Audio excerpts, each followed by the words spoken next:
இந்த உலகத்துல ஒருத்தன் காரணிகளோடு மட்டும் பலசாலியாக இருப்பான் இந்த உலகவாதி. காரணிகள் இல்லாமலும் பலசாலியாக இருப்பான் யாரு? ஒரு முஸ்லிம், தவக்குள் வைக்கக்கூடியவன். அல்லாஹு தஆலா சொல்றான், அலைஸ அல்லாஹு பிகாஃபின் அப்தஹ.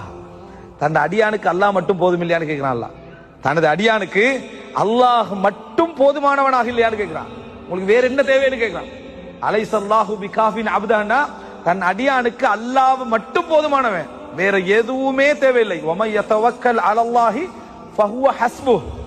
எவர் அல்லாஹ் போதும் என்று வாழ்கிறானோ, அல்லாஹ் பொறுப்பு என்று வாழ்கிறானோ, அவன் அவனுக்கு போதுமானவன், வேற எதுவும் தேவை. ஹஸ்பி அல்லாஹு வ நிஅமல் வக்கீல். நம்ம என்ன சொல்றோம்? ஹஸ்பி அல்லாஹ். ஹஸ்பி அல்லாஹ்னா என்ன தெரியுமா? எனக்கு அல்லாஹ் போதுமானவன், வேற எதுவும் தேவையில்லை. காரணிகளை எடுக்கிறவனும் இது சொல்லணும், காரணிகள் இல்லாதவனும் இதை சொல்ல வேண்டும். ஹஸ்பி அல்லாஹ், ஹஸ்புன் அல்லாஹ் வ நிஅமல் வக்கீல். நான் பொறுப்பு கொடுப்பதிலேயே, எனது பொறுப்பை சாட்டுவதிலேயே மிகவும் தகுதியானவன், பொருத்தமானவன் யார்? அல்லாஹு ரப்புல் ஆலமீன் ஒருவன் தான்.